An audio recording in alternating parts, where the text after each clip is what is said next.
sea, cuando Moisés trae liberación a los hebreos, en medio dicen que entre Faraón y el mar, imagínate a dónde iba, ¿no? Detrás Faraón y delante de él el mar, o sea, ¿a dónde vamos? Sin un callejón, sin salida. Dice, así como yo liberé al pueblo de Egipto con una vara, porque Moisés extendió su vara y el mar se abrió, así te voy a liberar a ti. Verso 27, y acontecerá que en aquel tiempo, dice el Señor, en el tiempo del yugo, en el tiempo de la opresión, en aquel tiempo que su carga será ¿qué? Note usted la palabra carga. Muchos de nosotros venimos cargados de algo. Dice que su carga será quitada de su hombro y su yugo de su cerviz. Y el yugo, dice la palabra, se va a pudrir a causa de ¿qué? A causa de la unción. Es decir, se va a romper, se va a deshacer por el poder de Dios. Él es el que nos lleva a nosotros de gloria en gloria y de triunfo en triunfo. Él es el que nos quita la esclavitud de todo. Ya no estamos en Egipto, ya no tenemos cadenas, ya no somos esclavos físicamente de alguien, pero en algún momento hay alguna esclavitud en las que estamos metidos, a veces inconsciente o conscientemente, ¿no? Pero hay una ruta, hay un camino, hermana Beatriz, hay un camino de salida, hay un camino de respuesta cuando tú te encuentras en esa condición, y esa bendición la trae Dios para nosotros. Y Él quiere que usted entienda en esta mañana cómo puede salir de ese punto en el que usted no sabe qué hacer, de ese punto de desesperación, porque las mismas cosas que le pasaron al pueblo en el Antiguo Testamento, dice el Señor que son para nuestra propia enseñanza. Eso lo dice Romanos capítulo, ¿verdad? 15, algo así, ¿no? Dice que las cosas que ellos pasaron son ahora para nuestra propia enseñanza. Y algo tenemos que nosotros aprender. Y aquí encontramos nosotros en una historia que ahorita la vamos a ver, porque vamos a ver por qué dice Isaías que así como derroté a los madianitas, diciendo yo te voy a quitar el yugo como lo quité al pueblo de Dios cuando estaban los madianitas. Y esta historia, si la quieres buscar en tu Biblia, me ayudaría mucho, porque vamos a entrar en ella. Vamos a ir a Jueces capítulo 6. O sea, de Isaías voy a traer el pensamiento. Dice, así como derroté a los madianitas, ¿verdad? Y los pude derrotar en la peña de Oreb, así voy a traer tu liberación. Entonces, esa historia usted la encuentra en Jueces capítulo 6. Y Jueces me parece que es el séptimo libro, si no tengo ahí un poquito la memoria equivocada, porque está el Pentateuco y luego está Josué y luego sigue Jueces. Entonces es el séptimo libro de la Biblia, capítulo 6. Y ahí nosotros, manténgalo ahí, y ahí nosotros tenemos que estudiar esto, porque en este capítulo encontramos la historia de un personaje llamado Gedeón. Diga conmigo, Gedeón, ¿verdad? ¿Cuál era la condición del pueblo de Israel en el tiempo de Gedeón? Porque Gedeón fue levantado de la nada, Gedeón fue levantado del anonimato. Si estamos aquí en esta mañana, y la condición del pueblo de Israel era un pueblo que estaba en tremenda aflicción a causa de 4 cosas, y yo creo que son las mismas en las que a veces nosotros estamos en aflicción, situaciones que a veces vivimos y a veces sí sabemos, o a veces nos hacemos los que no sabemos, pero en realidad uno sabe por qué a veces está así. ¿Sí me estoy explicando? Amén. ¿Por qué Israel estaba en aflicción en el tiempo de Gedeón? Estamos en Gedeón, en la historia del capítulo 6. ¿Cómo vivía el pueblo en ese momento? Bueno, había condiciones de que ellos habían propiciado para vivir en esa condición, y una de ellas era su pecado. Se habían olvidado de Dios, como muchas veces nosotros nos olvidamos de Dios. Había iniquidad, habían cosas que ellos seguían practicando desde sus antepasados, o sea, no se quitaban esa manera de ofender a Dios. Había maldad en el corazón de ellos, o sea, había gente malvada, gente perversa, ladrones, cuatreros, gente que robaba ganado entre el mismo pueblo. Lo que estamos viviendo hoy en día, digo aquel, el que no tranza, no sabemos Biblia, pero sí dicho, ¿verdad? O sea, hoy en día vivimos igual. O sea, te llevan al baile, perdóname que hablo con este lenguaje coloquial, pero apenas dicen que no enseñes el dinero delante de los pobres, ¿verdad? Porque ya sabes lo que pasa, ¿verdad? Apenas ven tantita la oportunidad y la gente está sobre ti, te cae en la yugular. Hoy tenemos tanta corrupción, tanta injusticia, tanta maldad, y lo estamos viviendo. Así estaba el pueblo de Israel, pero sobre todo había idolatría en el pueblo de Israel. Diga conmigo, había idolatría. Y lo mismo que estamos nosotros viviendo en la actualidad. México sigue siendo un pueblo idólatra, a pesar de lo que usted me diga, y a pesar de que tengamos mega iglesias en Puebla, en Querétaro, donde quiera, sigue habiendo idolatría en nuestro país. Hay gente que adora a la muerte, gente que adora ¿a quién adora? A San Martín Caballero, San Francisco de Asís, San Juditas. Bueno, la gente sigue adorando lo que quiere, la gente sigue en ese sentir equivocado de la idolatría. Entonces, 4 cosas que de alguna manera trajeron consecuencias al pueblo de Dios: pecado, iniquidad, maldad e idolatría. Amén, hermanos.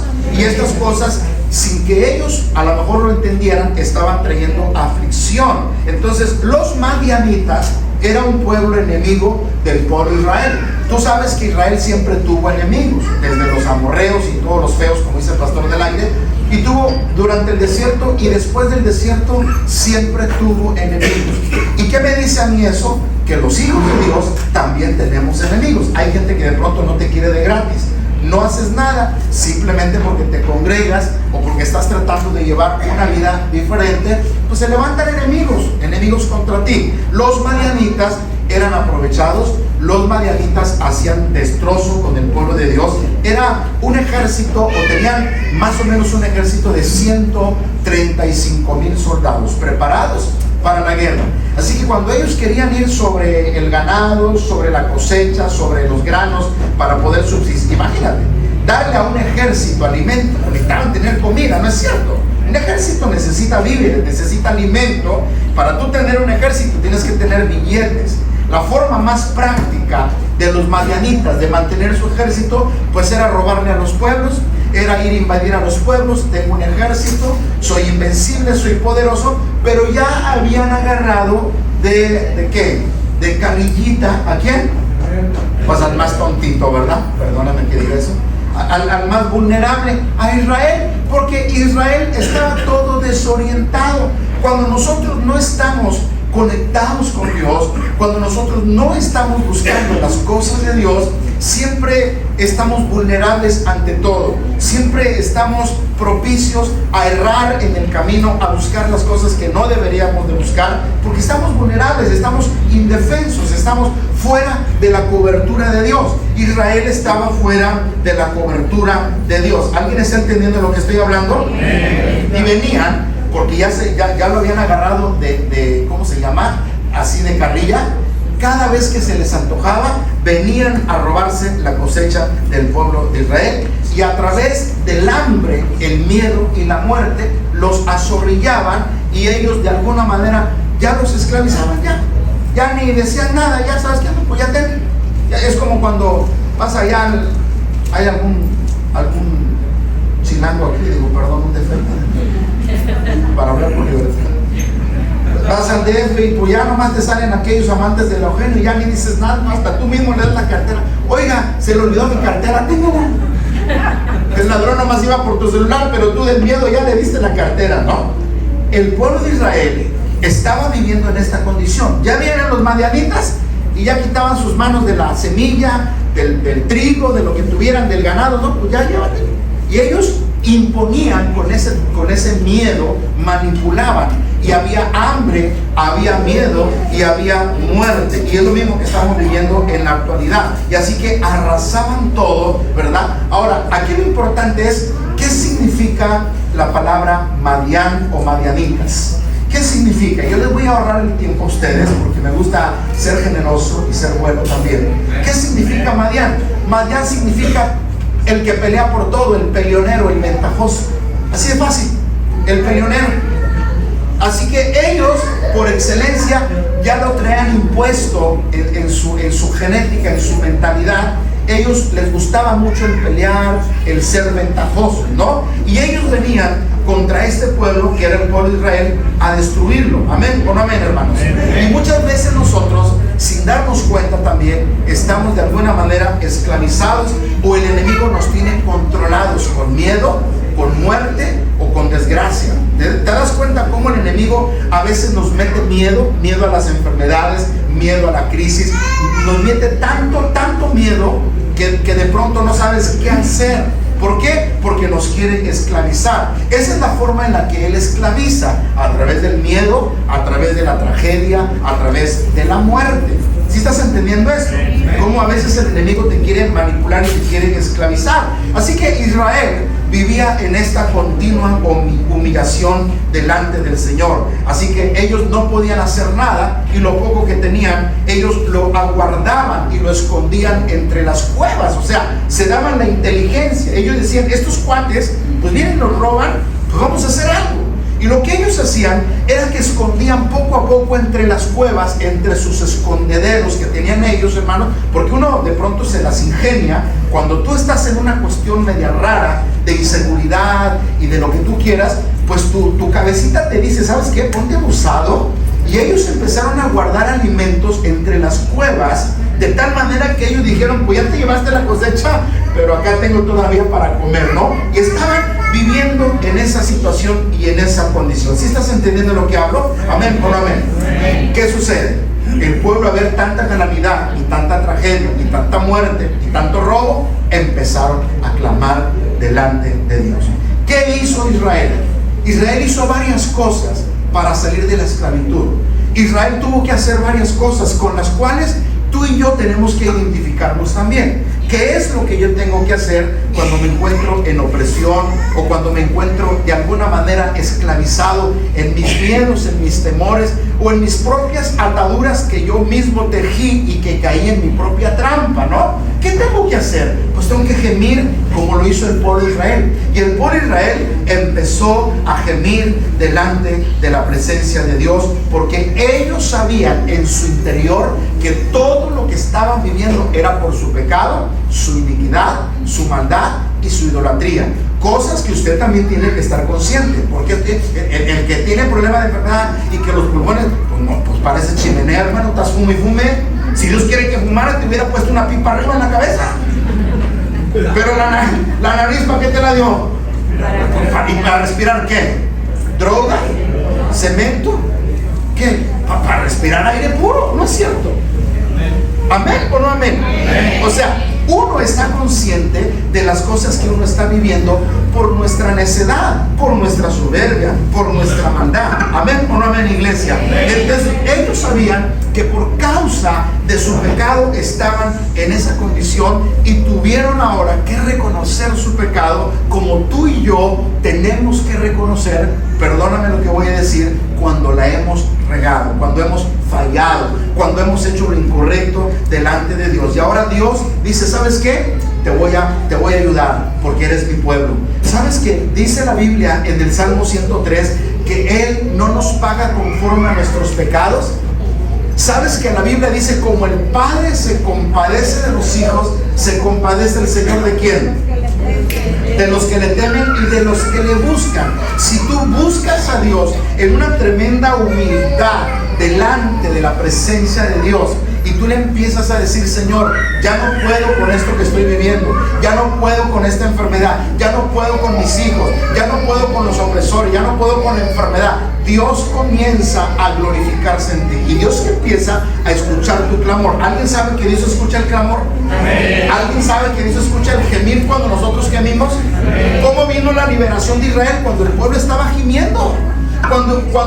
Cuando fueron libres de Egipto, ellos clamaron y gimieron, y el gemir llegó a la presencia de Dios, y Dios le levantó a Moisés. ¿O no es cierto? Dios le levantó a Moisés cuando hay un gemir delante de la presencia. Y ahora dice Dios, ¿sabes qué?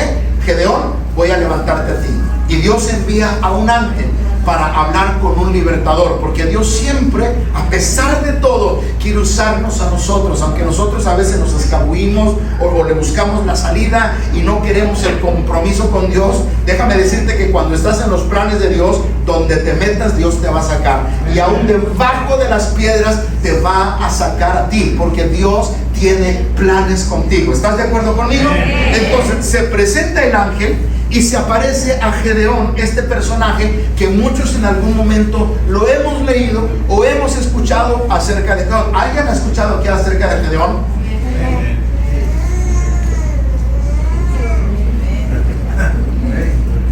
Otra vez, ¿alguien aquí ha escuchado a alguien de Gedeón? No, levanten su mano. Digo, ¿por qué Sammy se pierde de entender? Bueno, los demás les voy a refrescar la memoria, porque creo que no tienen memoria. ¿Se acuerdan ustedes que tienen muchos años que en las primarias, en los hospitales, en los lugares militares regalaban un librito de Nuevo Testamento azul? ¿Alguien sí. ¿Se acuerdan que en los hospitales, en las escuelas, nos regalaban ese librito chiquitito azul? Bueno, en la primera pasta ahí dice, este es un obsequio por los Gedeones, que es un grupo de empresarios dedicados a regalar Biblias a hospitales, a militares, a escuelas, o sea, propagan el evangelio de esa manera. Bueno, quise traer esto porque en algún momento tú debiste haber sabido quiénes eran los Gedeones. Pues eran 300 personas a las que Dios levantó para derrotar a un enemigo de 135,000. Un ejército, escúchame lo que te digo esta mañana. ¿A quién se le ocurre pelear con un ejército de 135,000 soldados preparados para la guerra, invencibles, con 300 hombres? O sea, eso es una diferencia abismal. Está desfasiado. Es más, es un crimen, es una locura ir a pelear, hermano. Pero ¿sabes a quién sí se le ocurre? ¿Sabes a quién se le ocurre? Al Todopoderoso, porque no es tu estrategia, es la estrategia de Dios. A veces tú y yo andamos buscándole, y perdónenme porque a veces digo cosas que no gustan, pero tengo que decirlo. A veces le andamos buscando respuesta por todos lados, y vamos con el terapeuta, con el psicólogo. Yo creo en los psicólogos porque yo sí creo. Lo voy a decir ahí porque luego dicen que no. Yo sí creo en los psicólogos. O sea, es una buena rama profesional que te dan buenas terapias matrimoniales, clínicas. Yo estoy consciente de eso. Yo mismo en algún momento, no sé si fui con algún psicólogo, no sé si quedé más loco, más cuerdo.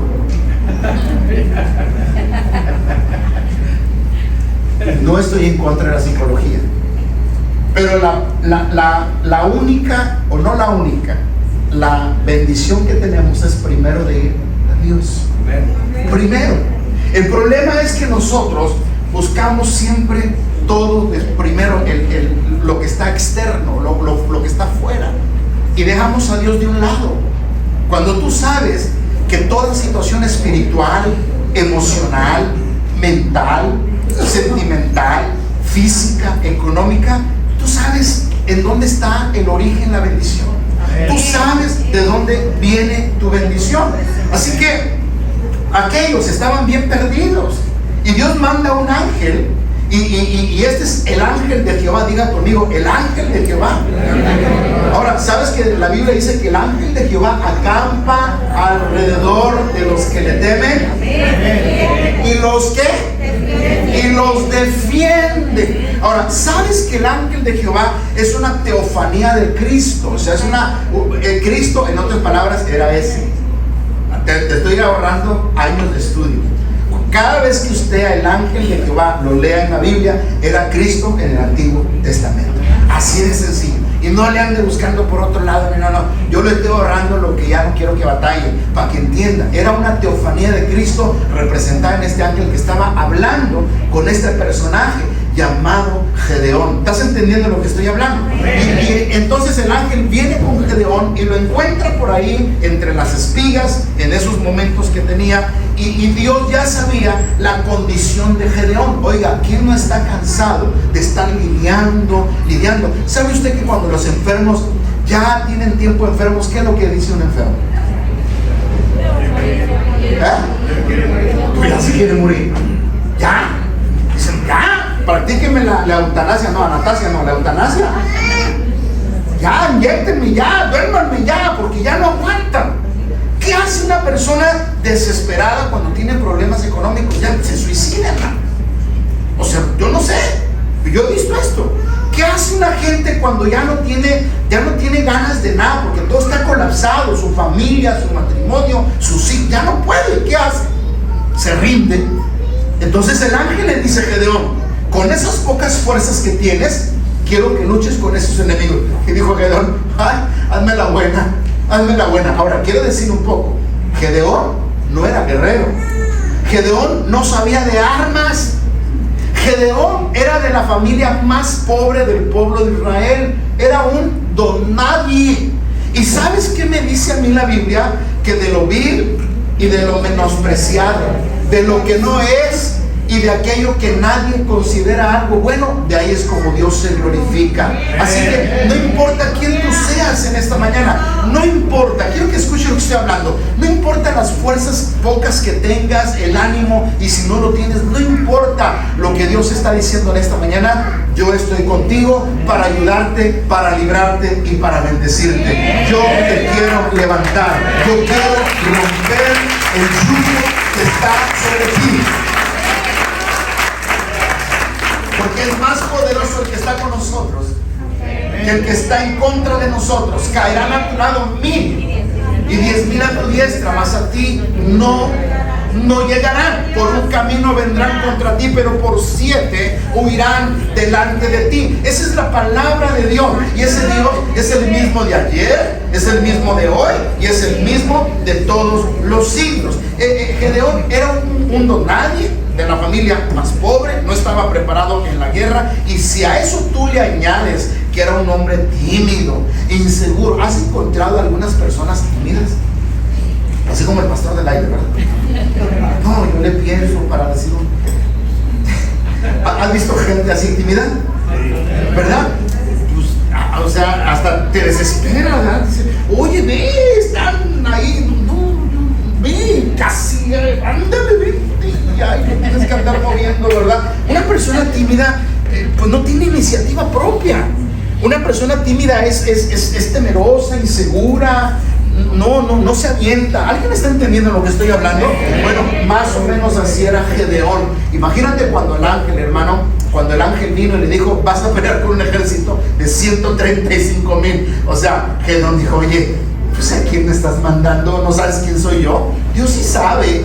Dios sí sabe quién tú eres. ¿Estás entendiendo, pueblo de Dios? ¿Amén o no amén? Ahora, ¿a qué lo estaba mandando Dios? Ahora sí. Ahora Jueces, capítulo 6, versículo 25. Estamos aquí, pueblo de Dios, porque tus enemigos estarán debajo de tus pies, y ese yugo se tendrá que pudrir a causa de la unción en el nombre del Señor. ¿Estamos en dónde estamos, iglesia? Mira, ahora lo que le dice el ángel, 6:25. Aconteció que de la misma noche que le dijo Jehová, toma a un toro, le dijo a Gedeón, quiero que tomes un toro del hato de tu padre, el segundo toro de 7 años, y derriba. ¿Qué va a derribar? El altar de Baal. Quiero, lo primero que me hagas es que derribes el altar de Baal que tu padre tiene. Y aquí hay algo tremendo. Aquí encontramos a un Gedeón con un padre inconverso, con un padre idólatra. No importa quién usted sea, no importa su familia, quién sea y cómo haya vivido y quiénes hayan sido y lo que sea, a Dios le importa tú. Porque cuando Él tiene un trato contigo, es contigo. Y por medio de ti Él se va a glorificar. Mata al altar de Baal o derríbalo que tu padre tiene, y corta también la imagen de acera que está junto a él. Y en lugar de eso, versículo 26, edificas altar a Jehová tu Dios en la cumbre de este peñasco, en un lugar conveniente. O sea, me vas a derribar ese altar y me vas a poner un altar a mí. Y tomando el segundo toro, sacrifícalo en holocausto con la madera de la imagen de acera que habías cortado. O sea, esos añicos que derribaste de Baal, esa madera que despedazaste, diga conmigo, despedazar. Bueno, esa madera quiero que me hagas a mí el sacrificio, quiero que me lo prendas con leña, porque el único digno de adoración soy yo, el único que tiene que ser glorificado soy yo, no hay Dios fuera de mí, dice el Señor. Versículo 27, entonces Gedeón dice que tomó 10 hombres de sus siervos e hizo como Jehová se lo dijo, mas temiendo, porque era tímido, mas temiendo, ¿qué dice la palabra? Hacerlo de día, dice, ¿por qué?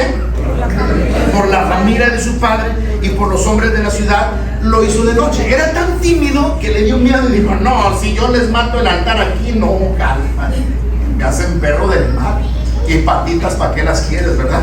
Mejor de noche, ¿verdad? Así de noche, pues quién se va a dar cuenta. Y mira lo que dice la palabra en el verso 28. Entonces por la mañana, cuando los de la ciudad se levantaron, he aquí que el altar de Baal estaba ¿qué? Derribado. Y cortada la imagen de acera que estaba junto a él, y el segundo toro había sido ofrecido en holocausto sobre el altar edificado. Y se dijeron unos a otros: ¿quién ha hecho esto? Y buscaron e inquiriendo, investigando, le dijeron: Gedeón, hijo de Joás, lo ha hecho. Gedeón, hijo de Joás, lo ha hecho. Entonces los hombres de la ciudad le dijeron: ¿a quién? O sea, a su padre. Van con el papá: oye, ¿sabes qué? ¿Sabes quién derribó el ídolo? Tu hijo. Y en aquellos tiempos, como debería ser hoy, un respeto enorme de los hijos hacia los padres. Pero mira lo que dice el padre, versículo 29. Amén. Versículo 30. Saca a tu hijo. ¿Para qué?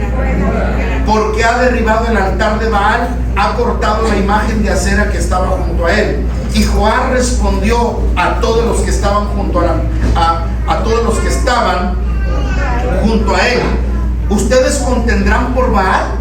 ¿Pelearán por Baal? ¿Defenderán ustedes su causa? Cualquiera que contienda por él, dice el Señor, que muera esta mañana. Si es un Dios, que contienda por sí mismo con el que derribó su altar. Aquel día Gedeón fue llamado ¿cómo? Jerubbaal, y esto significa contienda. Es contienda Baal, dice, contra él, por cuanto derribó ¿qué? O sea, fíjate, el papá, pues era su hijo, ¿cómo lo iba a matar? Dijo: ¿ustedes por qué están defendiendo a un ídolo? Pues si el ídolo es poderoso, pues que el ídolo se defienda. ¿Para qué lo ayudan ustedes? Entonces no es tan poderoso. Como aquellos que cargan, ya sabes a quién, ¿verdad? Si fuera tan poderosa, ¿para qué la cargan? Que camine sola. Pero bueno, el pez muere por la propia boca, ¿no?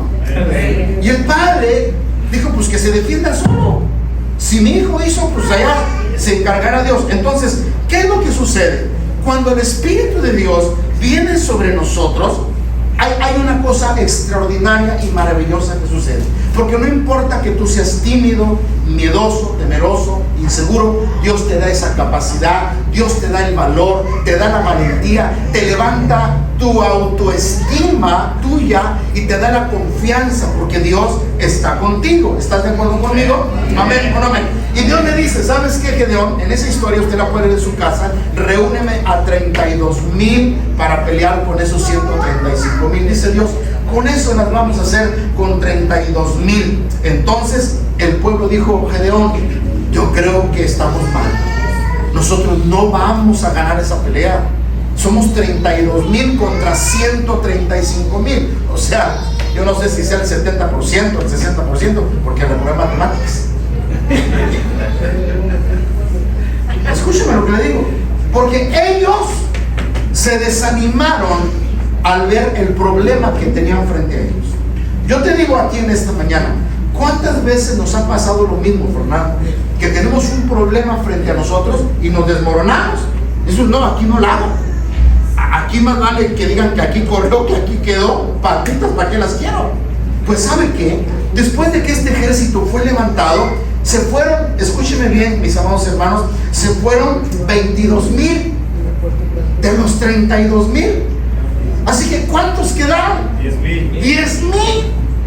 Y esos 10,000, imagínate cómo estaban ahora. Esos 10,000, no, nosotros sí vamos.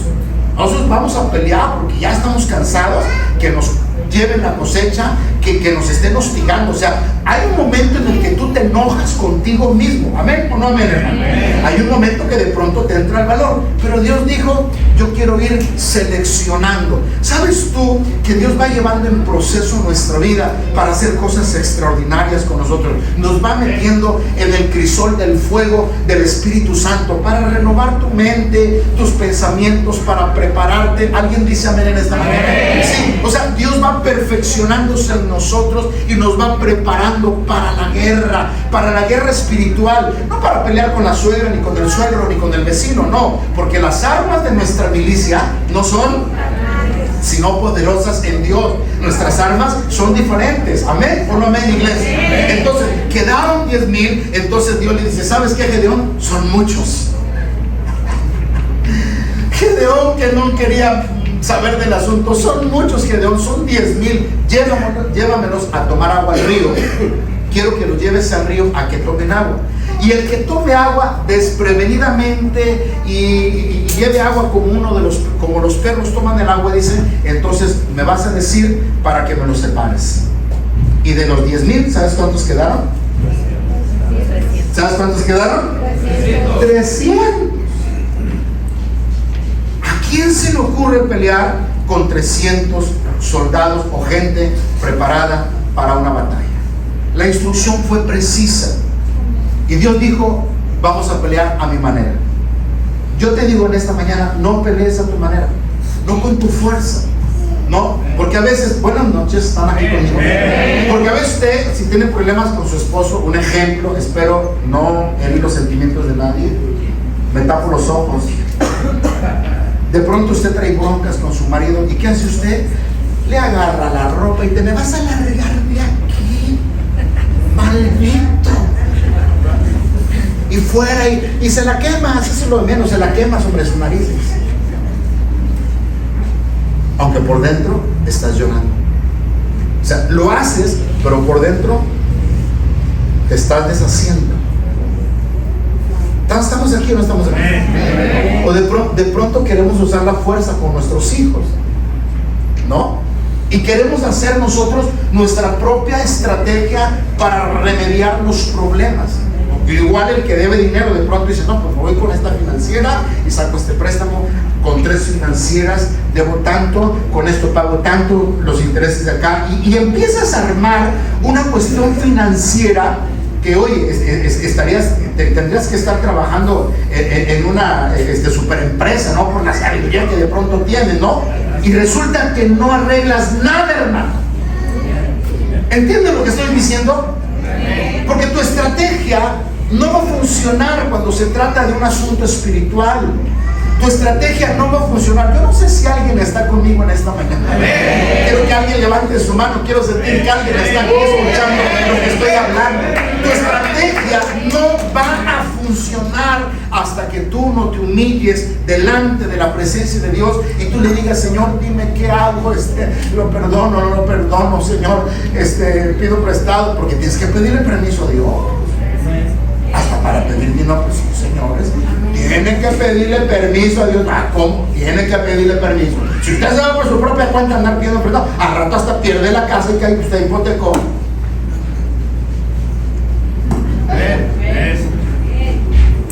Usted va a hacer un negocio, pida permiso a Dios. Va a vender su casa, pida permiso a Dios. Y avíseme a mí también pagar el diezmo ahí. Cualquier cosa que usted haga, si usted se pone en las manos de Dios, usted tiene que seguir las instrucciones de Dios. Y mira lo que Dios dice. ¿Sabes qué, Gedeón? Con esos 300 hombres vamos a pelear. ¿Y cómo vamos a pelear? ¿Con armas? No. Mira la instrucción de Dios, que Dios entonces le dice, vamos a agarrar unas teas. ¿Qué son las teas?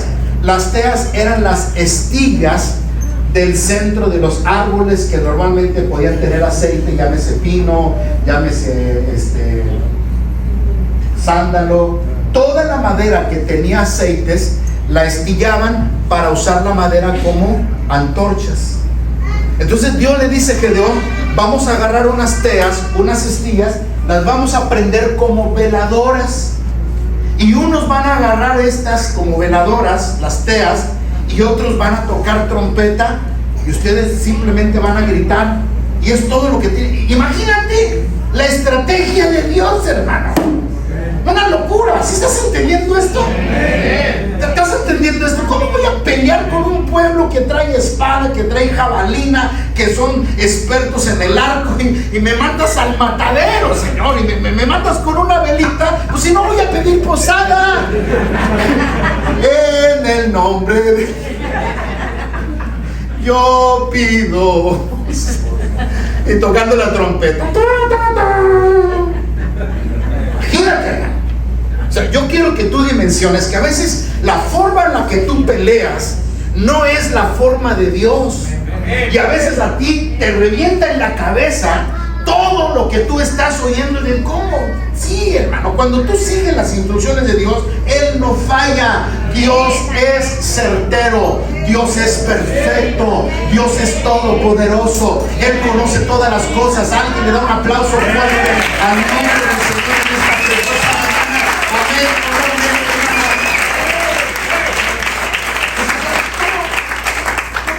Yo me acuerdo de un pastor que ya murió, en paz descanse el pastor, Dios lo bendiga, no voy a decir su nombre por ética ministerial, pero yo recuerdo que el pastor tiene una bronca tremenda, no era familiar, era del terreno de su templo.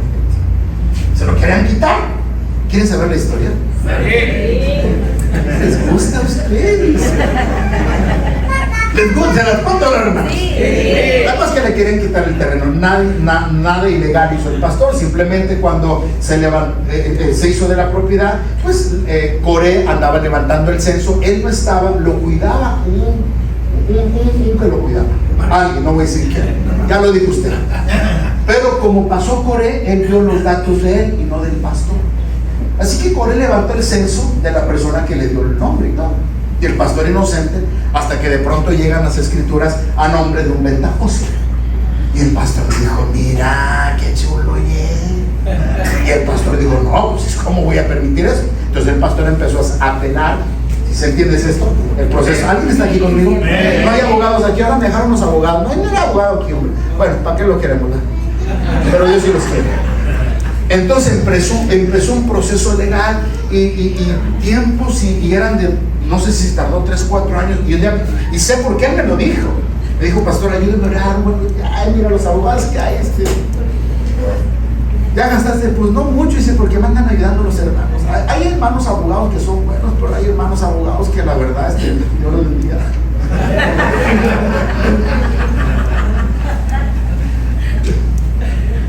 Yo iba a decir algo, pero ustedes no van. ¿Se lo digo o no? Yo por eso agarro abogados inconversos. Porque eso yo les exijo, porque les estoy pagando. Porque si yo agarro un abogado cristiano, sí, hermano, vamos a orar. Y como no te quiere cobrar porque hay una conexión emocional, sentimental, pues también le va entrando ahí la calma, ¿no? De que, pues el pastor y que confía en Dios. No, pero tú sabes. Y yo le dije, mira, búscate uno así. No, si me hizo caso, porque si no, no la vas a hacer. La cosa es que el fallo no había sido a su favor el primero. Pues se fue a la segunda instancia, a la tercera y al magistrado. Se puso a ayunar 21 días el pastor con sus hijos. Déjenme que les digo algo, y esto les va a reventar la cabeza. Y no lo haga, dijo alguien por ahí, favor de no hacerlo en casa hasta que Dios se lo diga. Se pusieron a ayunar 21 días sin agua. Sí, así como dijo algo. Así. Y él me dijo, y el pastor, ¿estás seguro? ¿Tienes esa convicción? Pues sí. Porque yo sigo un pastor, hermano. A veces nosotros no sabemos ni las armas que tenemos. ¿Cuáles son nuestras armas, hermanos? La oración, el ayuno, la palabra, el congregarme. ¿Cómo voy a pelear la batalla orando? Él se puso a ayunar, no, te bendigo, oré por él, pues su esposa no estaba ahí, oré por él, lo ministré y se aventó los 21 días. Y yo le decía a su esposa, un mensaje, pastor, estamos bien, pastor, todo bien. Oiga, salió de los 21 días de ayuno y como que si nada había pasado, oiga, o sea, bien fortalecido. Digo, no, el Señor ya me dio paz. El Señor ya me dio paz. Yo puse en las manos de Dios lo que yo tenía que poner y Dios se va a glorificar. Esa misma semana le llegó la sentencia definitiva. ¿Y qué crees? A favor de él. Él nos explica qué sucedió, pero de pronto el juez, con la jurisprudencia que Dios te da, empezó a checar el todo y dio con el asunto.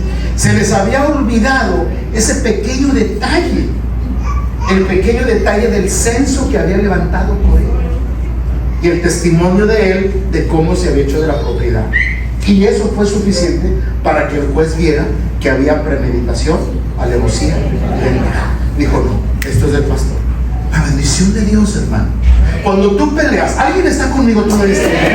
cuando tú peleas la estrategia de Dios, y cuando Dios te dice a ti lo que tengas que hacer, no lo que yo diga, lo que tú tengas que hacer. A veces Dios te va a decir, ¿sabes qué? Perdona, oye, pero si me debes mucho dinero, ¿cómo se lo hace? Perdónale la deuda. No, padre, ¿cómo te la voy a? Perdónale la deuda. O perdona a tu hijo, o perdona a tu hijo, o perdona a tu papá, perdona. Yo no sé lo que Dios te diga a ti. ¿Estás entendiendo esto? El punto es, diga conmigo, la estrategia de Dios. Otra diga, la estrategia de Dios. Ahora, quiero que vaya al Salmo 141, versículo 1 y versículo 2. Ya quieren que acabe, ¿verdad? Porque ya tengo 40 minutos predicando y no, ni llego ni al primer punto, hermano. Pero lo que el Espíritu Santo diga, amén, hermanos.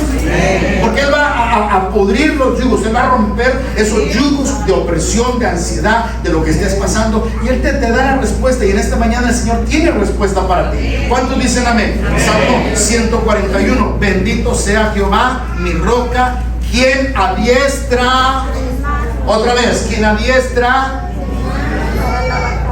por favor, veanlo más fuerte, hermanos, en esta mañana.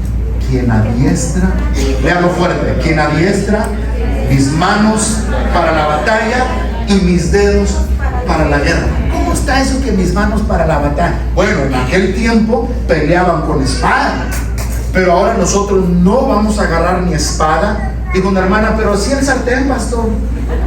Ni el sartén. Ahora tus manos simplemente se tienen que levantar para adorar a Dios. Hay un versículo que dice, pueblos todos, batir las manos, con voz de júbilo, alabar a Dios. Batir las manos es esto. Cada vez que usted hace esto, pongan atención porque de esto no hay todos los días, iglesia.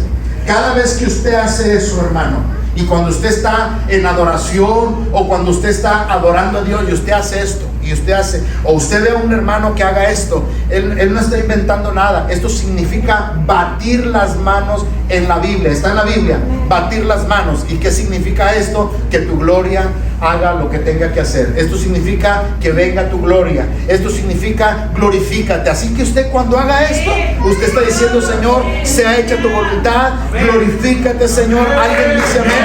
¿Alguien dice amén? ¿Alguien puede hacer esto en esta mañana? ¿Alguien? Diga conmigo, glorifícate, Padre. Diga, glorifícate, Señor. Eso es. Prepara mis manos para la batalla y mis dedos para la guerra. Y a veces no sabemos cómo pelear nosotros la guerra. Y no voy a entrar al punto de la guerra espiritual porque es un tema larguísimo, pero estamos hablando que Cristo es quien va a romper todo yugo de opresión. Amén o no amén, hermanos. Tenemos armas poderosas, la estrategia que Dios le dé a usted, y sus enemigos caerán y estarán debajo de sus pies. Amén o no amén. Así que cuando Dios le dijo, vas a agarrar las teas, las antorchitas, y vas a tocar la trompeta y vas a caminar hacia tus enemigos, ¿sabes qué dice la Biblia? Que entre los mismos madianitas se mataron unos a otros, porque Dios los confundió, mis amados hermanos. Tú no necesitas pelear cuando Dios está peleando por ti. ¿Quién dice amén? ¿Quién fue el que dio la estrategia? Dios. ¿Quién fue el que peleó la batalla? Dios. ¿Quién le dio la victoria? Dios. ¿Por qué? Porque siguió la estrategia de Dios. Amén o no amén. Ellos en esa misma noche cayeron, mis amados hermanos, miles de soldados muertos, y al siguiente día otros miles, y en menos de 3 días el pueblo había derrotado a su más grande enemigo que tenía. Yo no sé cuánto tiempo habrá que derrotar a un enemigo, y no puede ser un enemigo físico, pero un enemigo espiritual. No sé cuánto tiempo podrá suceder, pero Dios lo va a hacer. ¿Cuántos dicen amén, hermanos? Esa es la historia de cómo venció a los madianitas. ¿Se acuerdan lo que leímos en Isaías? Regrésese por favor a Isaías, porque yo expliqué cómo Dios derrotó a los madianitas. Ahora, Isaías 10, 26. Miren lo que dice la palabra. Isaías 10, 26. Y levantará Jehová de los ejércitos azote contra él, como la matanza de ¿quién? De Madián en Peña de Oreb, y alzará su vara sobre el mar, como hizo por vía ¿Por vía de qué? De Egipto. ¿Amén o no amén, hermanos? Pues yo no sé cuánto tiempo estés pasando tu crisis familiar, tu incertidumbre, tu zozobra, tus detalles personales, pero así como Dios derrotó a los enemigos de Israel, va a derrotar y te va a dar la victoria a ti que la necesitas en esta preciosa mañana. ¿Cuántos dicen amén? Denle un aplauso fuerte al Señor.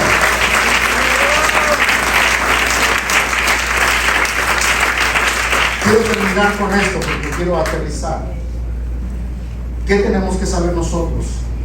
Que tal vez pueden ser yugos de opresión que tenga usted. Estos fueron enemigos físicos, pero usted puede tener un yugo de opresión. Amén.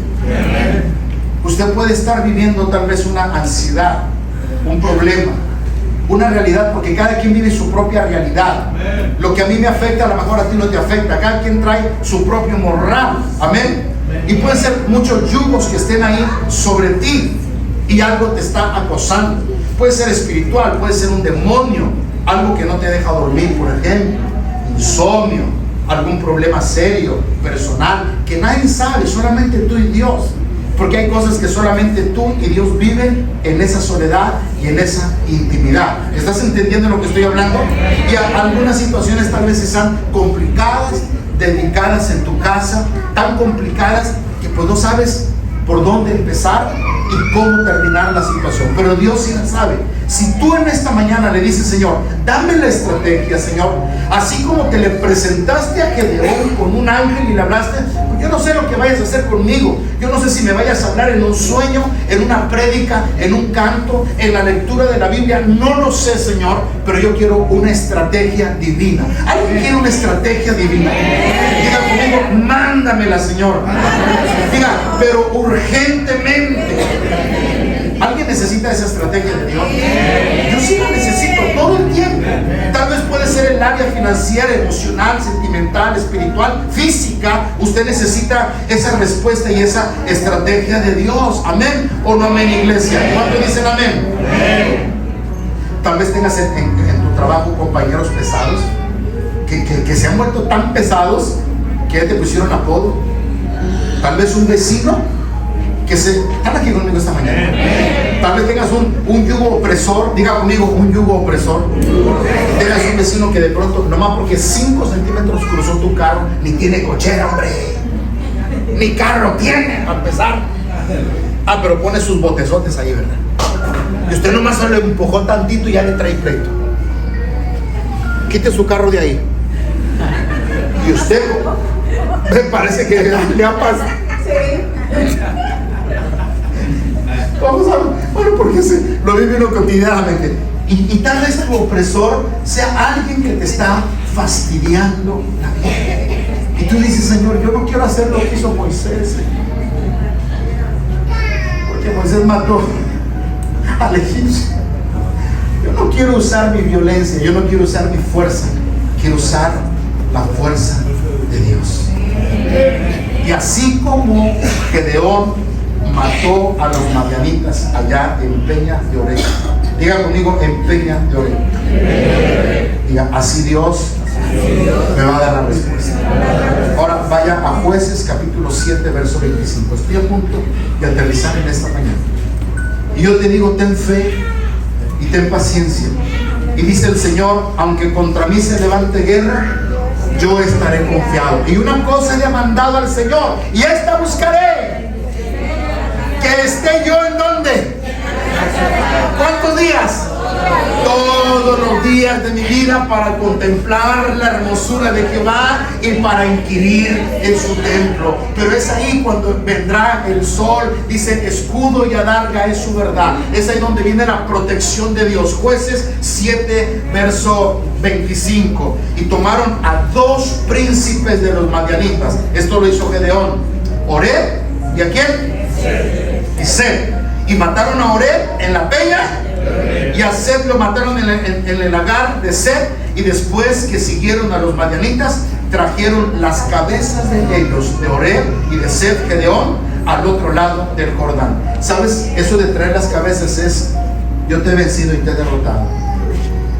Una víbora no se muere hasta que le matas en la cabeza. Un dragón no se muere hasta que le matan la cabeza. ¿Estás entendiendo esto? Todo. ¿A quién le cortó la cabeza a Goliat? David. ¿Y qué hizo con la cabeza de Goliat? La llevó a Jerusalén, caminando a Jerusalén. ¿Y sabes qué estaba diciendo David? Yo vencí al gigante, yo vencí al gigante. Lo tengo en mis manos. Aquí traigo, la cabeza pesa bastante. Si usted no sabe, la cabeza pesa bastante. Cargó la cabeza en sus manos y entró a Jerusalén y le dijo al pueblo: yo he vencido al gigante que ustedes le tenían miedo. ¿Qué hizo Gedeón? Le cortó la cabeza a estos dos príncipes, a estos dos principales. Yo te digo en esta mañana de parte del Señor, esos dos grandes enemigos, o 3 o 4, los que sean, córtales la cabeza en el nombre del Señor. ¿Estás entendiendo esto? Córtales la cabeza en el nombre del Señor, y tus enemigos serán puestos debajo de ti. ¿Cuántos dicen amén? Dale un aplauso al Señor en esta mañana.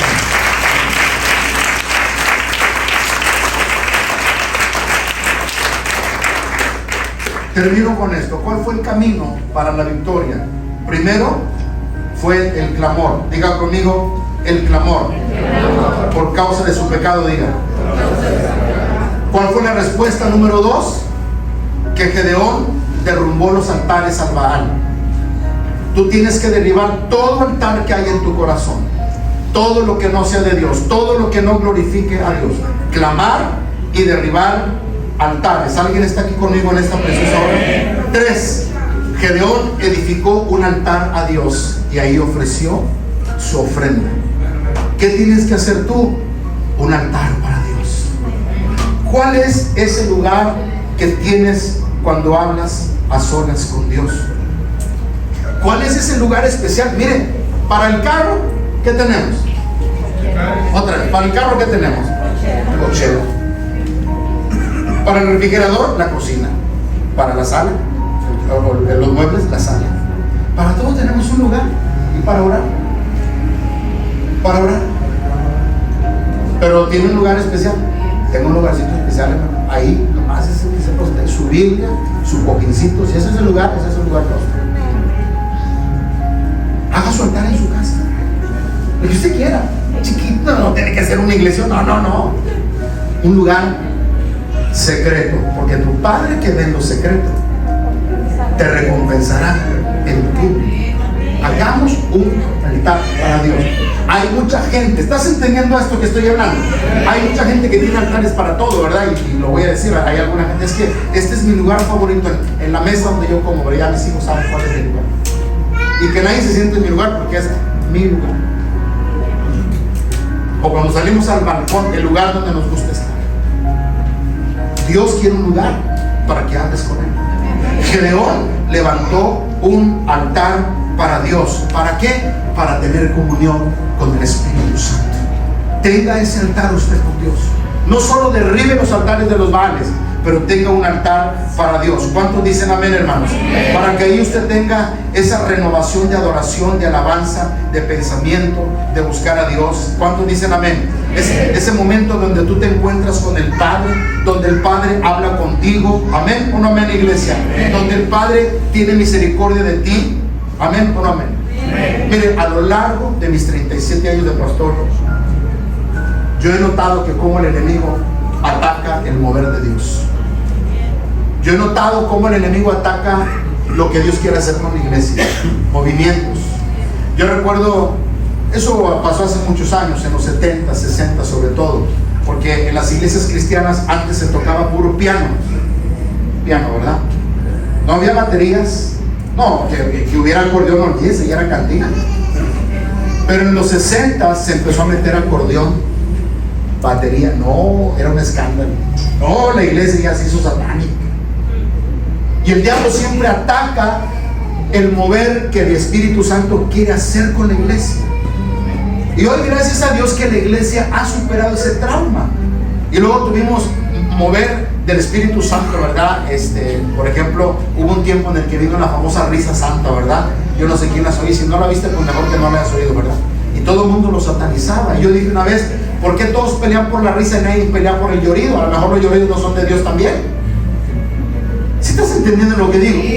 Y luego el mover de la alabanza, una alabanza fresca, una renovación en la alabanza. ¿Alguien dice amén o no dice amén? Y cada vez Dios como que sopla hacia el pueblo momentos de avivamiento. Pero aquel que te conté, el maligno, trata de detener siempre la obra de Dios. Trata de opacar el camino que Dios tiene y la ruta que Dios tiene para bendecir a su pueblo. ¿Amén o no amén, hermano? Y cada vez que Dios quiere hacer algo, en el caso personal, cuando salieron los encuentros, ¿verdad? Pues mucha gente le tira los encuentros y esto y que lo otro y que no. Deja que le tiren o no le tiren. Lo único que yo sé es que Dios se glorifica, es que Dios hace maravillas. Amén o no amén. Pero te has dado cuenta cómo el enemigo trata de detener la obra y la causa de Cristo. Amén, hermanos. Y no se diga cuando toca uno finanzas, hablando de no, el diezmo, dice, no, ni lo menciones, hermano, cállate, porque te crucifican. Siempre tratando de detener la obra de Dios. Cuando no sabe, mire, el enemigo lo que no quiere es que la iglesia tenga recursos para que se siga predicando el evangelio. ¿Estás entendiendo? La gente está contenta porque el narcotraficante trae sus camionetones y el que hace esto y el que hace el otro vive bien. Pero que no lo tenga un pastor y que no lo tenga una iglesia porque no es la iglesia. No, hermano, si una iglesia es bendecida es porque está el Espíritu Santo. ¿Entienden lo que estoy hablando? Den un aplauso a Jesús en esta preciosa hora.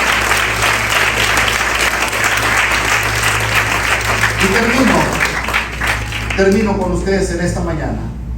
Y número 4, ¿qué más vino sobre Gedeón y qué más hizo Gedeón? Recibió la unción del Espíritu Santo. Porque cuando el Espíritu Santo vino sobre Gedeón, Gedeón pudo vencer y pudo salir de su temor, de su miedo y de su nerviosismo. Amén o no amén, iglesia. El Espíritu Santo es el que pelea la batalla por nosotros. Si el Espíritu Santo no estuviera con nosotros, no hiciéramos nada, iglesia. Sin el Espíritu Santo, usted y yo no hacemos nada. Amén o no amén. Así que recapitulo en esta mañana. Gedeón tuvo que clamar con el pueblo, tuvo que derribar altares de los Baales, tuvo que edificar un altar para Dios y tuvo que ser lleno y movido por el Espíritu Santo. Cuando nosotros hagamos esto, es el camino y la ruta para que el yugo se pudre. Y dice Isaías, regresamos a Isaías y con eso terminamos. Isaías 10:26. ¿Estás aquí conmigo? Amén o no amén, iglesia. Isaías 10:26.